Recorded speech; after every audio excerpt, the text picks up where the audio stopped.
పశువుల ఆరోగ్యం పాడి రైతు సౌభాగ్యం. ఈ రోజు విజయవాడ రూరల్ మండలం నిడమనూరు గ్రామంలో రాష్ట్ర వ్యాప్త ఉచిత పశు ఆరోగ్య శిబిరాల పశు ఆరోగ్య సేవలు మన గ్రామంలోనే కార్యక్రమాన్ని గన్నవరం ఎమ్మెల్యే యార్లగడ్డ వెంకట్రావుతో కలిసి ఘనంగా ప్రారంభించిన మంత్రి అచ్చెన్న. రాష్ట్రంలో 60% మంది వ్యవసాయ అనుబంధ రంగాల మీద ఆధారపడుతున్న విషయం మనందరికి కూడా తెలుసు. వ్యవసాయంతో పాటుగా మన రాష్ట్రంలో పాడి పరిశ్రమ కూడా చాలా ప్రాధాన్యత సంతరించుకున్నటువంటి రంగం. ఈ రంగాన్ని ఏ ప్రభుత్వం అధికారంలో ఉన్నా ప్రోత్సహించవలసినటువంటి అవసరం ఉంది. ఎందుకు ఈ మాట అంటున్నానంటే, ఇది చాలా వరకు మహిళలకి జీవనోపాధికి ఉపయోగపడినటువంటి ఏకైక రంగం ఏదైనా ఉంది అంటే అది పశు పోషణ రంగం అనేది మనందరికి కూడా తెలుసు. అది ఈ రాష్ట్రంలో ప్రూవ్ కూడా అయింది. ఒకప్పుడు మీరు చూస్తే చంద్రబాబు నాయుడు గారు ఈ రంగానికి చాలా ప్రాధాన్యత ఇచ్చిన సంగతి మనం అందరం గుర్తు చేసుకోవాలి. ఈరోజు ఉచిత పశు ఆరోగ్య శిబిరాలు గతంలో చంద్రబాబు నాయుడు ముఖ్యమంత్రిగా ఉండేటప్పుడు ప్రతి సంవత్సరం జనవరి నెలలో జన్మభూమి అనే కార్యక్రమం పెట్టి 10 రోజులు ఒక పండగ వాతావరణంలో ప్రతి గ్రామంలో మనం ఈ కార్యక్రమాలు ఏర్పాటు చేసేవాళ్ళం. ఆ రోజు ఉన్నటువంటి రైతులు చాలా సంతోషంగా గొర్రెలు కానీ, మేకలు కానీ, ఆవులు కానీ, అదేవిధంగా లేగదోళ్ళు అన్నీ తెచ్చి డీవార్మింగ్ కానీ దానికి అవసరమైనటువంటి మందులన్నీ తీసుకువెళ్ళి చాలా సంతోషంగా ఉండేవాళ్ళు. దురదృష్టం ఏమిటంటే 19లో అధికారం మారిన తర్వాత ఈ రంగాన్ని పూర్తిగా నిర్వీర్యం చేశారు. ఎక్కడ పశు ఆరోగ్య శిబిరాలు పెట్టడం కానీ, ఏ హాస్పిటల్కి వెళ్ళినా కనీసం మందులు దొరికినటువంటి పరిస్థితి కూడా ఎక్కడ లేనటువంటి రోజులు మనం చూసాం. చాలా సందర్భాల్లో మాట్లాడినా పట్టించుకున్నటువంటి నాదులు లేడు. మళ్ళీ చంద్రబాబు నాయకత్వంలో ఎన్డీఏ ప్రభుత్వం వచ్చిన తర్వాత ఆర్థికంగా చాలా ఇబ్బందులున్నా, సమస్యలున్నా సరే ఇది చాలా ప్రాధాన్యతమైనటువంటి రంగం అని చెప్పి ఎట్టి పరిస్థితుల్లో దీన్ని మళ్ళీ ప్రారంభించాలని గత సంవత్సరం ఇదే నెలలో ఇదే తారీఖున మంగళగిరి కాన్స్టిట్యున్సీలో నేనే ప్రారంభించి రాష్ట్రం మొత్తం మీద చాలా బ్రహ్మాండంగా చేశాం. ఎక్కడికి వెళ్ళినా సరే రైతులందరూ సంతోషంగా మళ్ళీ ఈ కార్యక్రమం ప్రారంభించారని చెప్పి చాలా సంతోషాన్ని వ్యక్తం చేశారు.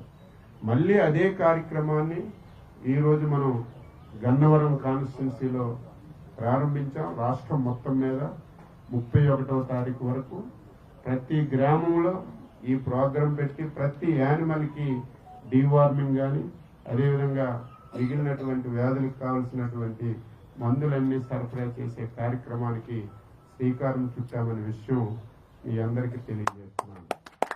వ్యవసాయ రంగం అంటే ఒక్క వ్యవసాయ శాఖ అనుకుంటారు.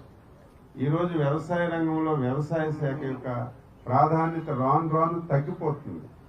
దానికి కారణం ఏమిటంటే వ్యవసాయం చేస్తే అంతవరకు చాలా ఇబ్బందులు వస్తున్నాయి, గిట్టుబాటు కూడా రావటం లేదు, రైతులు చాలా ఆందోళన చెందుతున్నారు. అందుకే వ్యవసాయం తగ్గి ఈరోజు మిగతా యాక్టివిటీ మీద ఎక్కువగా రైతులందరూ దృష్టి మళ్లిస్తున్నారు. ఈరోజు హార్టికల్చర్ విపరీతంగా పెరిగింది. దీనికి తోడు మనకి ఈ పశు పోషణ కూడా విపరీతంగా పెరిగింది. కాబట్టి ప్రభుత్వాలు కూడా ఇప్పుడు పాత విధానంతో వెళ్లకుండా ఎప్పటికప్పుడు ఆలోచనలు మార్చుకొని ఈరోజు రైతాంగం యొక్క ఆలోచనలకు అనుగుణంగా ముందుకెళ్లవలసినటువంటి అవసరం ఉంది. కాబట్టి ప్రభుత్వం కూడా దాని మీద దృష్టి పెట్టి ముందుకెళ్తుంది. ఈరోజు మన రాష్ట్ర ఆదాయం చూస్తే వ్యవసాయ రంగం మీద ఒక్క 50-60 వేలే ఆదాయం వస్తుంది. అదే మనం పశుపోషణ తీసుకుంటే 1,67,000 వస్తుంది. దీన్ని ఒక సంవత్సరం 2 సంవత్సరాల్లో 1,90,000కి తీసుకెళ్లాలని ముఖ్యమంత్రి గారు దృష్టి పెట్టారు. ఏదో తీసుకెళ్లాలంటే మైక్ పట్టుకుని మాటలు చెప్తే దీనివల్ల సక్సెస్ అవ్వదు. దీనికి కావలసినటువంటి అవకాశాలన్నీ మనం రైతుకు కల్పించాలి. అందుకే ఈరోజు రాష్ట్ర ప్రభుత్వం దీని మీద ఎక్కువగా దృష్టి పెట్టిన విషయం మీ అందరికీ తెలుసు. ఈరోజు పశువులు సంఖ్య తగ్గిపోయింది. చాలా సందర్భాల్లో ముఖ్యమంత్రి గారు కూడా ఎందుకు తగ్గిపోయిందంటే ఇది గత ప్రభుత్వం చాలా దారుణంగా వ్యవహరించింది. మహిళలకు డబ్బులు ఇచ్చి ఆ డబ్బులతో పశువులు కొన్నట్టుగా లెక్కలు చూపించి ఈ రాష్ట్రంలో ఇన్ని పశువులు ఉన్నాయని మనకి ఎక్స్ట్రా లెక్కలు చెప్పిన విషయం చాలా మందికి తెలియదు. మొన్ననే ముఖ్యమంత్రి గారు కలెక్టర్స్ మీటింగ్ లో పశువుల సంఖ్య, అందులో ఆవుల సంఖ్య బాగా తగ్గింది, దీనికి కారణం ఏంటని అడిగితే నేను వెంటనే రివ్యూ తీసుకున్నాను. రివ్యూ తీసుకుంటే గత ప్రభుత్వం లోన్లు మహిళలకు ఇచ్చి ఆ లోన్లతో ఆవులు కొన్నట్టుగా చూపించి కనీసం ఆవులు తీసుకురాకుండా ఆ లెక్కలు హైక్ చేసింది. మొన్ననే కేంద్ర ప్రభుత్వం మొత్తం పశువుల లెక్కలన్నీ దేశం మొత్తం మీద తీస్తే మనకు లెక్కలు తగ్గాయి. అందుకే ముఖ్యమంత్రి గారు ఎట్టి పరిస్థితుల్లో మనకి ఈ పశువుల సంఖ్య విపరీతంగా పెరగాలి, అందులో ఆడదూడలు విపరీతంగా పెరగాలి, దీనికి రాష్ట్ర ప్రభుత్వం ఏ విధంగా ప్రయత్నం చేయాలో ఆ విధంగా ప్రయత్నం చేయండి అని స్పష్టమైన ఆదేశాలు డిపార్ట్మెంట్కి ఇచ్చారు. అందుకే సెక్స్ స్టార్టెడ్ సెమన్ మీ అందరికీ తెలుసు. మనకి ఇంతకు ముందు మనం హాస్పిటల్కి వెళ్తే ఇంజక్షన్ ఇస్తే అది లేకదోడ ఆడదా మగదా మనం చెప్పే పరిస్థితి మనకు లేదు. ఈరోజు మనం ఈ సెక్స్ స్టార్టెడ్ సెమన్ ఇస్తే తప్పనిసరిగా లేకదోడ ఆడదే పుడుతుంది, దీనివల్ల మనకి పశుపోషణ పెరగడానికి అవకాశం ఉంటుందని దీని మీద ఎక్కువగా దృష్టి పెట్టాం. ఇది 300 రూపాయలు డోస్ అవుతుంటే 50% సబ్సిడీ ఇస్తున్నాం. 150 రూపాయలు రైతు పెట్టుకుంటే మేము ఒక 150 ఇచ్చి ఈరోజు దీన్ని ఉపయోగిస్తున్నాం. ఇప్పుడే మా సోదరుడు అసెంబ్లీలో కూడా అరగంట మాట్లాడాడు. ఆంధ్రప్రదేశ్ అంటే ఒక ప్రౌఢ ఒంగోలు జాతి ఆవు కానీ ఒంగోలు జాతి ఎద్దు కానీ ఈ దేశంలో ప్రపంచంలో అగ్రగామిగా పేరు వచ్చినటువంటి వ్యవస్థ. ఈ బ్రీడ్ పూర్తిగా అంతరించిపోతుంది. అయితే ఇప్పుడే నేను అడిగాను, సెక్స్ స్టార్టెడ్ సెమన్ అన్నింటికీ ఉంది. మన రాష్ట్రంలో ఏదైతే ఫేమస్ అయినటువంటి ఒంగోలు జాతి ఎద్దులకు కానీ ఆవులకు కానీ, అదేవిధంగా ఈ మధ్య కొత్తగా మనకి పొంగనూరు జాతి కూడా వచ్చింది. ఈ 2 జాతులకి లేవు. దీని మీద కూడా రాష్ట్ర ప్రభుత్వం దృష్టి పెట్టి కుప్పంలో ఒక ఎక్స్పెరిమెంట్ చేసి దీని మీద మనం సక్సెస్ అయ్యాం. అయితే మిగతా దగ్గరలో ఏదైతే మేల్ యానిమల్ ఉందో దాన్ని చంపేస్తున్నారు టెస్టింగ్ చేసి. ఈరోజు మనకి ఒంగోలు ఆవుకి ఎంత ప్రాధాన్యత ఉందో ఎద్దుకు కూడా అంతకంటే ఎక్కువ ప్రాధాన్యత ఉంది. దాన్ని మనం చంపకుండా కొత్తగా దానికి టెక్నాలజీ వచ్చింది. ఆ టెక్నాలజీ కూడా పెట్టి నేను సోదరుడికి మాటిస్తున్నాను, రాష్ట్ర రైతాంగానికి మాటిస్తున్నాను. మళ్ళీ చంద్రబాబు నాయకత్వంలో ఎన్డీఏ ప్రభుత్వంలో ఒంగోలు జాతి మళ్ళీ పూర్వ స్థాయికి ఈ రాష్ట్రంలో తీసుకురావడానికి నేను ప్రత్యేకమైనటువంటి దృష్టి పెట్టి దానికి కూడా నేను కృషి చేస్తానని చెప్పి తెలియజేస్తున్నాను. అదేవిధంగా ఈరోజు ఇన్సూరెన్స్, గత ప్రభుత్వంలో ఇన్సూరెన్స్ కట్టలేదు.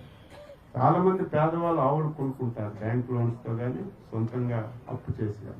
ఒకవేళ ఆవు ఏదో చనిపోతే వాళ్ళందరూ రోడ్డును పడిన పరిస్థితి. నేను వచ్చిన తర్వాత దాదాపుగా ఇన్సూరెన్స్ లేకుండా చాలా మంది యానిమల్స్ చనిపోతే నేను వచ్చి ఎట్టి పరిస్థితుల్లో పేదవాళ్ళు కాబట్టి వీళ్ళందరికీ మనం ఆర్థిక సహాయం చేయాలని చెప్పి దాదాపుగా 150 కోట్ల రూపాయలు పాత ప్రభుత్వంలో ఉన్నటువంటి చనిపోయినటువంటి యానిమల్స్ అన్నింటికీ డబ్బు ఇచ్చాను. చాలా హ్యాపీగా ఊహించలేదు వాళ్ళందరూ కూడా. ఎందుకంటే ఇన్సూరెన్స్ లేదు, చనిపోతే ప్రభుత్వమే డబ్బు వస్తుందా అని ఆలోచన లేకపోతే డబ్బు ఇచ్చిన పరిస్థితి తీసుకొచ్చాం. అందుకే ఈసారి ప్రభుత్వమే అంత డబ్బు ఇవ్వాలంటే కష్టం. ఈరోజు కేంద్ర రాష్ట్ర ప్రభుత్వాలు ఇన్సూరెన్స్ కూడా ప్రాధాన్యత ఇస్తున్నాయి కాబట్టి మన రాష్ట్రంలో 3 సంవత్సరాలు ప్రతి యానిమల్కి 3 సంవత్సరాలు ఇన్సూరెన్స్ చేయాలని ఒక నిర్ణయం తీసుకున్నాం. దీనికి మనకి 1920 రూపాయలు అవుతుంది. ఒక యానిమల్కి 3 సంవత్సరాలకి ఇన్సూరెన్స్ చేయాలంటే 1920 రూపాయలు అవుతుంది.